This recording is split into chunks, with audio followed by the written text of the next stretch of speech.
శ్రీ చౌడేశ్వరీదేవి జ్యోతిష్యాలయం ప్రముఖ జ్యోతిష్యులు కాళికాదేవి ఉపాసకులు జ్యోతిష్య పండిత్ ఎంకే శాస్త్రి గారు మీ హస్తరేఖలు ముఖ లక్షణము ఫోటో జాతకం చూసి మీ జీవిత సంపూర్ణ భవిష్యత్తు తెలపగలరు. మీకు ఎటువంటి సమస్యలు ఉన్నా చౌడేశ్వరీదేవి పూజలు చేసి పరిహారం చేయగలరు. స్త్రీ పురుష వశీకరణం 100% guarantee. Cell 9481312761.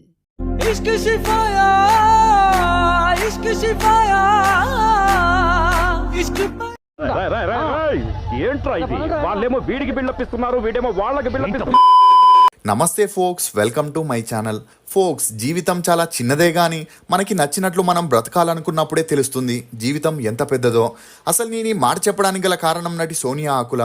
Big boss season 8లో పాల్గొన్న కంటెస్టెంట్లో చాలామంది ప్రేక్షకులకి తెలియని వారే ఉన్నారు. ఇక ఆర్జీవి పుణ్యమా అని అంతో ఇంతో తెలిసిన వారిలో సోనియా ఆకుల ఒకరు. ఇక ఈమె మొదట్లో స్ట్రాంగ్ కంటెస్టెంటే అనిపించుకున్న ప్రస్తుతం ఈమెపై నెగిటివ్ టాక్ ఎక్కువగానే నడుస్తుంది. సోనియా హౌస్లో ప్రవర్తించే తీరు పట్ల ఓ వర్గం ప్రేక్షకులు చిరాకు పడుతున్నారు. ఇందుకు ముఖ్య కారణం ఈమె హౌస్లో నడుపుతున్న ట్రయాంగిల్ లవ్వే. ఇక అలా వీకెండ్లో నాగార్జున సైతం సోనియాతో నీకైతే చిన్నోడు పెద్దోడు కావాలి, విష్ణుప్రియకి ఎవరున్నారు అంటూ ఇండైరెక్ట్గా ట్రయాంగిల్ లవ్ స్టోరీ గురించి చెప్పడంతో ఒక టైంలో ఇదంతా బయటికి ఎలా పోర్ట్రే అవుతుందో అని భయపడిన సోనియా నిఖిలోడిలో తలపెట్టి ఏడవడంతో నిఖిల్ ఈమెను కూల్గా బుజ్జగించాడు. అసలు ఆర్జీవీకి సోనియాకి ఉన్న సంబంధం ఏంటి? 38 ఏళ్ల సోనియాకి పెళ్ళయిందా? బిగ్ బాస్ షోకి వెళ్ళడానికి ఈమె తీసుకున్న రెమ్యూనరేషన్ ఎంత అనేది ఈ వీడియోలో చెప్పడానికి నేను ప్రయత్నిస్తాను.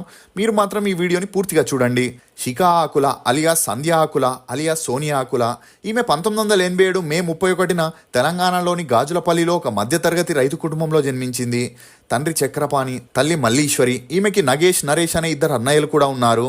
ఇక ఈమె తండ్రి వ్యవసాయం చేస్తూ కుటుంబాన్ని పోషిస్తే తల్లి హౌస్ వైఫ్గా ఉండేది. సోనియా తన స్కూలింగ్ని మంతనిలోని అక్షర ఇంగ్లీష్ మీడియం స్కూల్లో చదివింది. చదువుల్లో చురుగ్గా ఉన్న సోనియాకి బాగా చదివి కలెక్టర్ అవ్వాలనే ఇంట్రెస్ట్ చాలా ఉండేది.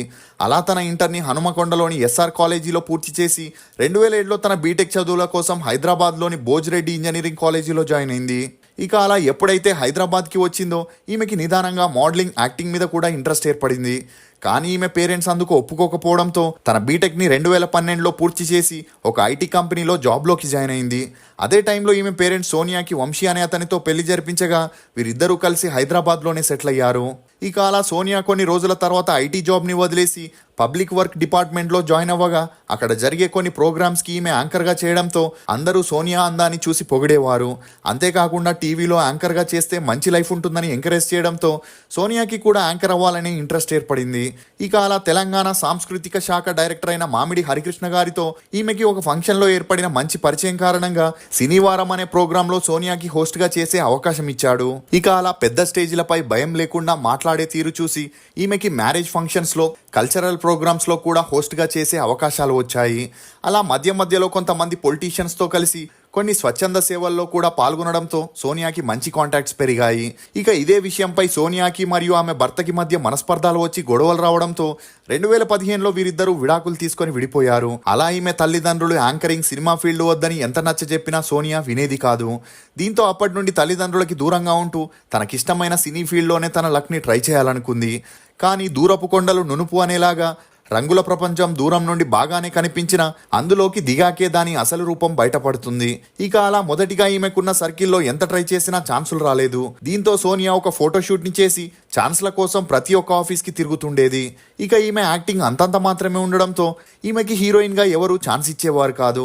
అలా పట్టువదలని విక్రమార్కుల్లా సోనియా ట్రై చేయగా సినిమాల్లో మోడల్గా చిన్న చితక పాత్రలు వచ్చేవే తప్ప డైలాగ్స్ ఉండే పాత్రలను ఇచ్చేవారు కాదు. దీంతో తన టాలెంట్ని ప్రూవ్ చేసుకోవాలని కొన్ని షార్ట్ ఫిలిమ్స్లో యాక్ట్ చేయాలని డిసైడ్ అయింది. అలా ట్రై చేసేటప్పుడే ఈమెకి గుడిలో పువ్వు అనే షార్ట్ ఫిలింలో యాక్ట్ చేసే ఛాన్స్ వచ్చింది. ఇక ఆ షార్ట్ ఫిల్మ్ని రిలీజ్ చేసిన సోనియాకి ఎటువంటి ప్రయోజనం కలగలేదు. అలా ఆ తర్వాత ద ఊంబ్ అనే షార్ట్ ఫిలింలో సోనియా నటనని చూసి ఇంప్రెస్ అయి మామిడి హరికృష్ణ గారు సోనియాని జార్జిరెడ్డి మూవీ టీంకి పరిచయం చేశారు. ఇక ఆ మూవీ డైరెక్టర్ జీవన్ రెడ్డికి సోనియా యాక్టింగ్ నచ్చడంతో ఈమెకి అందులో హీరో సిస్టర్ రోల్ని ఇవ్వడం జరిగింది. అలా ఆ మూవీ ఫైనాన్షియల్ ప్రాబ్లమ్స్ వల్ల మధ్యలోనే ఆగిపోయినా ఆ తర్వాత ఎలాగోలా కంప్లీట్ చేసి 2019 నవంబర్ 22న రిలీజ్ చేయగా ఓకే టాక్ని తెచ్చుకుంది. ఇక అలా జార్జిరెడ్డి మూవీ డైరెక్టర్ జీవన్ ద్వారా సోనియాకి కాంట్రవర్షియల్ డైరెక్టర్ రామ్ గోపాల్ వర్మని కలిసే ఛాన్స్ వచ్చింది. అలా సోనియాకి ఆర్జీవీతో పెరిగిన మంచి సన్నిహిత్యం కారణంగా ఈమెకి ఆర్జీవీ ప్రొడ్యూస్ చేసిన కరోనా వైరస్ అనే మూవీలో శ్రీకాంత్ అయ్యంగార్ డాటర్గా చేసే ఛాన్స్ ఇచ్చాడు. ఇక అలా కరోనా వైరస్ మూవీ 2020 డిసెంబర్ 11న రిలీజ్ చేయగా ఆ మూవీ ద్వారా సోనియా కెరియర్ కి ఎటువంటి యూజ్ అవ్వలేదు. అయినా కూడా తరచూ సోనియా తన సోషల్ మీడియాలో ఆర్జీవీతో క్లోజ్ గా ఉండే పిక్స్ ని అప్లోడ్ చేయడంతో అందరూ ఈమెను ట్రోల్ చేయడం మొదలెట్టారు. కానీ ఇదంతా పట్టించుకొని సోనియా ఆర్జీవీ సపోర్ట్తో ఆర్థికంగా కాస్త కుదుట పడిందనే చెప్పొచ్చు. ఇక ఇండస్ట్రీలో ఆర్జీవీ హీరోయిన్ అనే ముద్ర పడితే ఆమెను బి గ్రేడ్ హీరోయిన్ గానే ఇండస్ట్రీ వారు కన్సిడర్ చేస్తారు. అలా ఆ తర్వాత ఆ అమ్మాయికి నార్మల్ మూవీస్ లో ఛాన్సులు రావని చెప్పొచ్చు. ఇక అలా సోనియా ఆర్జీవీ మూవీతో వచ్చిన ఫేమ్ తో బయట మూవీస్ లో ట్రై చేయగా ఈమెకి ఎవరూ ఛాన్స్లు ఇవ్వలేదు. మరోవైపు మొదటగా రామ్ గోపాల్ వర్మ సోనియాతో డేంజరస్ అనే మూవీకి అగ్రిమెంట్ చేసుకున్న ఈమె చేసిన మూవీస్ అన్ని ఫ్లాప్ అవ్వడం, అందుకు తోడు అప్సరారాణితో ఆర్జీవీకి పెరిగిన మంచి స్నేహం కారణంగా సోనియాని డేంజరస్ మూవీ నుండి తొలగించి అప్సరారాణిని హీరోయిన్గా ఫిక్స్ చేయడం జరిగింది. ఇక ఈ విషయంపై అప్పటి నుండి సోనియాకి ఆర్జీవీకి మధ్య మనస్పర్ధాలు మొదలయ్యాయి.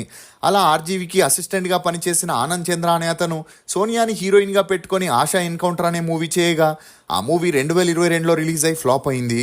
అలా ఆ తర్వాత సోనియాకి సినిమాల్లో ఛాన్సులు రాని కారణంగా తన లక్ని వెబ్ సిరీస్లో మరియు ఓటీటీ మూవీస్లో ట్రై చేయాలని ప్రయత్నిస్తున్నప్పుడే అన్నపూర్ణ బ్యానర్లో సుప్రియా యార్లగడ్డ ప్రొడ్యూస్ చేసిన వ్యూహం అనే వెబ్ సిరీస్లో సోనియాకి ఒక చిన్న పాత్ర చేసే ఛాన్స్ వచ్చింది. అలా ఈ వెబ్ సిరీస్ 2023 డిసెంబర్ 14న అమెజాన్లో రిలీజ్ అయినా దీనికి అంతలా ఆదరణ దొరకలేదు. ఇక అలా మధ్యలో కొన్ని అడ్వర్టైజ్మెంట్స్లోనూ చిన్న చితక పాత్రల్ని కూడా సోనియా నటించడం జరిగింది. అలా Rudraksha Vaibhavam, Anutex shopping mall, double hearts మినుపగుళ్ళు అనే యాడ్స్లో చేయడం జరిగింది. ఇక అలా సినిమాల్ని నమ్ముకుంటే ప్రయోజనం లేదని ఈమెకున్న పొలిటికల్ మరియు బిజినెస్ పర్సన్స్ కాంటాక్ట్స్తో ఆశా అనే ఒక ఎన్జిఓ సంస్థని స్థాపించి కొన్ని రోజులు వారి ఫండ్స్తో సేవలు చేసిన ఆ తర్వాత ఫండ్స్ లేని కారణంగా ఈ ఎన్జిఓని ఆపేయాల్సి వచ్చింది. ఇక అదే సమయంలో ఈమెకి సోషల్ మీడియా ద్వారా యశ్వీర్ గోని అనే వ్యక్తితో పరిచయం ఏర్పడి తన ఎన్జిఓకి ఒక వెబ్సైట్ ఉంటే ఫారెన్ నుండి కూడా ఫండ్స్ వస్తాయని అడ్వైస్ ఇవ్వడంతో అందుకు సోనియా ఒప్పుకుంది. దీంతో అతనే దగ్గరుండి ఆశా ఎన్జిఓకి ఒక వెబ్సైట్ని క్రియేట్ చేసి తనకి తెలిసిన ఎన్ఆర్ఐఎస్ ఫండ్స్ని కూడా కొంతవరకు జనరేట్ చేయడం జరిగింది. అలా అప్పుడప్పుడు సోనియాకి కూడా ఆర్థికంగా కాస్త హెల్ప్ చేస్తుండేవాడు. ఇక యశ్వీర్ గోని అనే అతను సాఫ్ట్వేర్ డిపార్ట్మెంట్లో ఉండడం, అప్పటికే ఇతనికి పెళ్ళై ఒక పిల్లాడున్నా కూడా రోజు రోజుకి సోనియాతో ఇతనికి పెరిగిన మంచి సన్నిహిత్యం కారణంగా సోనియాని కలవడానికి యశ్విన్ తరచూ ఇండియాకి వస్తుండేవాడు. ఇక అలా వీరిద్దరి విషయం అతని భార్యకి తెలిసి మనస్పర్ధాలు వచ్చి గొడవలు మొదలయ్యాయి. అయినా అప్పటికే సోనియాతో పీకల్లోతు ప్రేమలో ఉన్న యశ్వీర్ తన భార్యకి విడాకులు ఇవ్వాలని డిసైడ్ అయ్యాడు. కానీ యశ్వీర్ భార్య అందుకు తను అడిగినంత భరణం ఇస్తేనే విడాకులు ఇస్తానని చెప్పడంతో అప్పటి నుండి వీరు వేరువేరుగా ఉంటున్నట్లు తెలుస్తుంది. అలా తన భార్యతో విడాకులు అవ్వగానే సోనియా అతన్ని పెళ్లి చేసుకుని యుఎస్ఏలో సెటిల్ అయ్యే సూచనలు కనిపిస్తున్నాయి. ఇదిలా ఉంటే బిగ్ బాస్ టీం ఇండస్ట్రీలో కొంతవరకు ఫేమస్ అయిన వారిని లేక ఫేడ్ అవుట్ అయిన ఆర్టిస్టులని తక్కువ బడ్జెట్కి తీసుకొచ్చే క్రమంలో ఆర్టిస్ట్ కోఆర్డినేటర్ ద్వారా సోనియా ఆకుల ప్రొఫైల్ని చూసి మరియు ఈమె చేసిన బోల్డ్ పాత్రల కారణంగా కాస్త మసాలా కంటెంట్ని క్రియేట్ చేయొచ్చు అనే ఆలోచనతో బిగ్ బాస్ టీం ఈమెకి రోజుకి 5,000 రూపాయల రెమ్యూనరేషన్ ఇస్తున్నట్టు తెలుస్తుంది.